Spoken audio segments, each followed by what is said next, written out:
मराठा समाज आता ओबीसी आरक्षणात आल्याचे छगन भुजबळ यांना माहीत झाले, त्यामुळे काहीही बोलायचे आणि समाजाला उस्कवायचं काम ते करत आहेत. खालच्या पातळीवरील टीका करून राज्यातील शांतता बिघडवण्याचा प्रयत्न करत आहेत. राज्यात दंगली घडाव्यात अशी त्यांची इच्छा दिसत असल्याची टीका मनोज जरांगे पाटील यांनी पत्रकारांशी बोलताना केली आहे. राज्यातील ओबीसी मराठा बांधवांसोबत आहे, त्यामुळे कुणी वाद पेटवण्याचा प्रयत्न केला तर यशस्वी होणार नाही. सांगलीत शुक्रवारी मनोज जरांगे पाटील यांची जाहीर सभा झाली. यानंतर पत्रकारांशी बोलताना त्यांनी छगन भुजबळ यांच्या टीकेला जोरदार उत्तर दिले. जरांगे पाटील म्हणाले, राज्यातील गावगाड्यातील ओबीसी आणि मराठा समाज एकोपाने राहत आहे, त्यामुळे कुणी कितीही टीका केली तर ओबीसी मराठा वाद आम्ही होऊ देणार नाही. मात्र आपल्या राजकीय स्वार्थासाठी भुजबळांसारखे नेते शांतता बिघडवायचा प्रयत्न करतात. पण मराठा समाजाने आता ठरवले, त्यांना महत्त्व द्यायचंच नाही. ते किती खालच्या पातळीवरचे आहेत ते आजच्या टीकेवरून लक्षात आले. टीका करण्याच्या पलीकडे ते काहीच करू शकत नाहीत. आम्ही चिडावे, राज्यातील कायदा आणि सुव्यवस्था बिघडावा यासाठी भुजबळ काहीही बोलतायत. त्यांना राज्यात शांतता राहू द्यायची नसल्याचा आरोप जरांगे पाटील यांनी केलाय. मराठा आरक्षण लढ्याचे नेते मनोज जरांगे पाटील यांनी राज्यभरात दौरा सुरू केलाय. आज विट्यामध्ये त्यांनी आयोजित केलेल्या जाहीर सभेला संबोधित केले. यावेळी त्यांनी गेल्या 70 वर्षांची मराठा समाजाची सल बोलून दाखवली. गेल्या 70 वर्षांमध्ये मराठ्यांचं वाटोळं कुणी केलं? आतापर्यंत तुम्ही आम्हाला खेळवत आलात, मात्र आता आम्ही फसणार नाही. यापुढे आरक्षण मिळेपर्यंत एक पाऊल देखील मागे हटणार नसल्याची भूमिका स्पष्ट केली आहे. चौंडेश्वरी चौकात सकल मराठा समाजाच्या वतीने आयोजित जाहीर सभेत ते बोलत होते. या सभेला हजारोंच्या संख्येने जनसमुदाय उपस्थित होता. यावेळी बोलताना मनोज जरांगे पाटील म्हणाले, गेल्या 70 वर्षांमध्ये ज्या नोंदी सापडत नव्हत्या त्या आता सापडत आहेत. 24 डिसेंबरला कायदा पारित होणार आणि मराठ्यांना 50% आतलं आरक्षण मिळणार आहे. गेल्या 70 वर्षांमध्ये मराठ्यांना आरक्षण असतं तर जगातली सगळ्यात सुधारित आणि पुढारलेली जात मराठा असते. आजपर्यंत कुणी या नोंदी दडवून ठेवल्या होत्या. कुणामुळे 70 वर्ष मराठ्यांना आरक्षण मिळालं नाही त्याचं उत्तर मिळालं पाहिजे. आता कुणी कितीही बोंबलत बसले तरी मराठ्यांना आरक्षण मिळणार म्हणजे मिळणार आहे. जोपर्यंत मराठा समाजाला आरक्षण मिळणार नाही तोपर्यंत 1 इंचही मागे हटणार नाही असा निर्धार त्यांनी बोलून दाखवलाय. सांगली शहरातील बस स्थानकाच्या पाठीमागे असलेल्या पत्रकार नगर येथील इन्स्टाकार्ट या ऑनलाईन शॉपिंग कुरिअर ऑफिसमध्ये चोरी करणाऱ्या ऑफिसमधीलच डिलिव्हरी बॉयला अटक करण्यात पोलिसांना यश आले.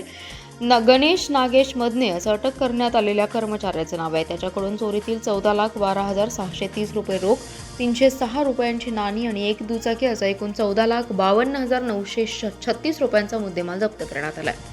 बसस्थानक पाठीमागे असणाऱ्या पत्रकार नगरमधील गणेश कॉलनीमध्ये e cart services private limited या नावाने ऑनलाईन खरेदीचं कुरिअर कार्यालय आहे. सदरच्या कार्यालयात पहाटेच्या सुमारास अज्ञात चोरांनी चोरी करून 14,75,402 रुपयांचा मुद्देमाल लंपास केला होता. या घटनेची नोंद सांगली शहर पोलीस ठाण्यात झाली होती. या प्रकरणाचा तपास करत संशयित आरोपींचा शोध घेण्यासाठी स्थानिक गुन्हे अन्वेषणचे एक पथक शहरात पेट्रोलिंग करत होते. यावेळी पथकातील कर्मचारी विक्रम खोत आणि दरिबा बंडगर यांना माहिती मिळाली की सदर कुरिअर ऑफिसमध्ये काम करणाऱ्या संशयित गणेश मदने याने चोरी केली असून सध्या तो 100 फुटी रोडवरील उषाकाल हॉस्पिटलकडे जाणाऱ्या रोडवर थांबला. मिळालेल्या माहितीप्रमाणे पथकातील कर्मचाऱ्यांनी त्या ठिकाणी सापळा लावून संशयित मदने यास ताब्यात घेतलं.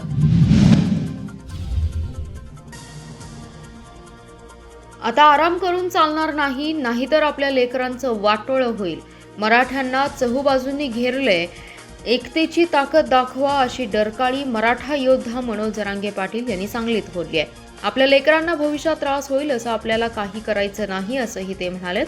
मराठा एकत्र आल्याने मराठ्यांची ताकद राज्याला दिसायला लागली आहे. भविष्यात लेकरं पोराबाळांना त्रास होणार नाही त्यासाठी मराठा समाजाला आरक्षण मिळालेच पाहिजे. मात्र दूरदृष्टी ठेवण्याची गरज आहे. आता आरक्षणासाठी एकत्र आला नाही तर जमिनी आणि प्रॉपर्टी राहणार नाही.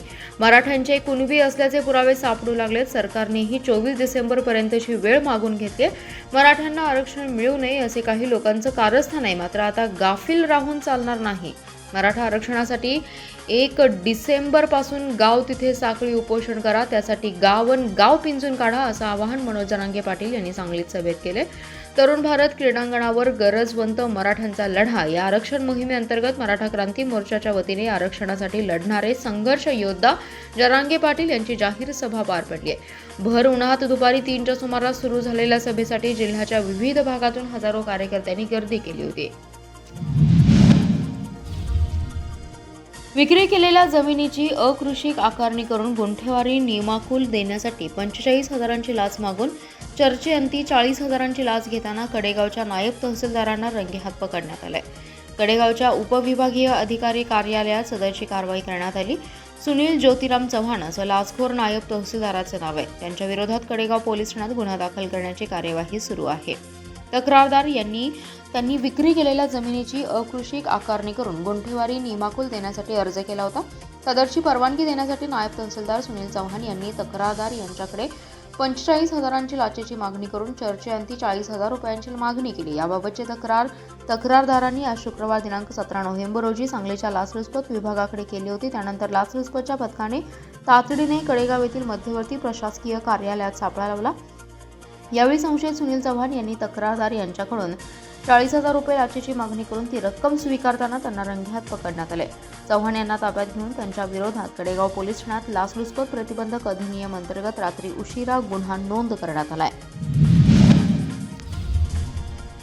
धनगर समाजाने आता पुन्हा आरक्षणासाठी यल्गार पुकारला असून भाजपाचे आमदार गोपीचंद पडळकर यांनी शिंदे सरकारला इशारा दिलाय.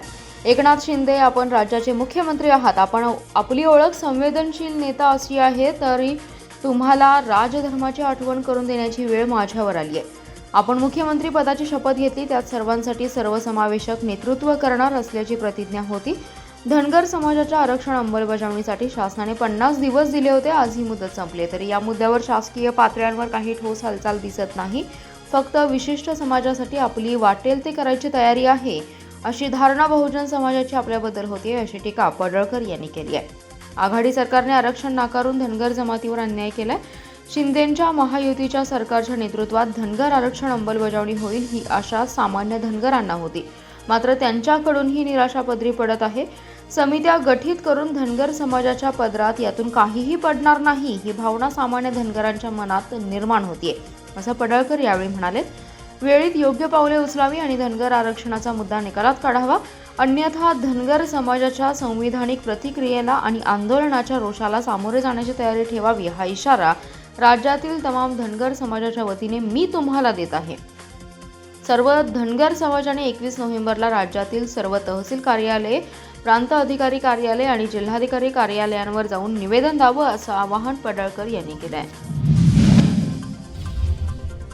जत तालुक्यातील संख येथे कपड्याच्या दुकानाला आग लागून सुमारे 2 कोटी रुपयांचे नुकसान झाल्याचा अंदाज व्यक्त होतोय. संख येथे मुख्य रस्त्याला लागून सुनील मारुती गडदे यांचं गडदे वस्त्र निकेतनचे 2 मजली शोरूम आहे. आज सकाळी 8च्या सुमारास शॉर्ट सर्किटने आग लागल्याचा अंदाज व्यक्त होतोय. या आगीत सुमारे 2 कोटींचे नुकसान झाले. सुदैवाने जीवितहानी झाली नाही. आज सकाळी दुकानातून धुराचे लोट दिसू लागल्याने नागरिक गोळा होऊन आग विझवण्यासाठी प्रयत्न करत होते, मात्र आगीचे लोट मोठ्या प्रमाणात असल्याने भडका जास्त होत होता. जत येथील अग्निशमनला पाचारण करून आग आटोक्यात आणण्यात यश आले. दिवाळीनिमित्त कपड्याचा मोठ्या प्रमाणात स्टॉक करण्यात आला होता, मात्र आगीमुळे सर्व स्टॉक जळून खाक झालाय. घटनेची माहिती मिळताच संखचे मंडल अधिकारी RS कोळी, तलाठी विजय बालके यांनी सदर घटनेचा पंचनामा करून संख अप्पर तहसीलदार कार्यालय यांच्याकडे अहवाल पाठवला आहे. तासगाव तालुक्यातील आरवडे येथील दूध उत्पादक शेतकऱ्यांच्या दूध दरात करण्यात आलेली कपात या अन्यायाविरोधात आजपासून आरवडे येथील हरेकृष्ण मंदिर परिसरात आमरण उपोषणाला ज्योतिराम जाधव, नागेश पाटील, रामगोंडा पाटील या 3 दूध उत्पादक शेतकऱ्यांनी उपोषणाला आजपासून सुरुवात केली आहे. त्यांच्या या उपोषणाला जिल्ह्यातील शेतकऱ्यांनी उपस्थिती लावून पाठिंबा दिलाय. यावेळी सकाळी इस्कॉन मंदिरातील प्रभुपाद महाराज यांच्या मूर्तीला दुग्धाभिषेक करून या उपोषणास सुरुवात करण्यात आली. यावेळी आरवडे, डोरले, मांजरडे, गौरगाव, बलगवडे, बस्तवडे, खुजगाव, वाघापूर, मोराळे, पुंदी या भागातील शेतकरी मोठ्या संख्येने उपस्थित होता. जर शासनाने लवकरात लवकर दखल घेतली नाही तर रविवारपासून मुंडन, रास्ता रोको, शासनाचा प्रतिकात्मक पुतळा दहन असे आंदोलन करण्यात आले. यावेळी बोलताना ज्योतिराम जाधव म्हणाले की शासनाने निश्चित केलेल्या 3.5 फॅट, 8.5 SNF ला कमीत कमी दर 34 दर निश्चित केला असताना विना आदेश दर कमी करून तो 30 रुपयांपर्यंत आणला आहे. त्यात खाद्याचे दर वाढतच आहेत, कमी होत नाहीत. हा फरक शेतकऱ्यांना तोट्यात घेऊन जात आहे. त्यामुळे आम्ही आक्रमक होत आजपासून आरवडे येथील हरेकृष्ण मंदिर परिसरात आमरण उपोषणास सुरुवात केली आहे.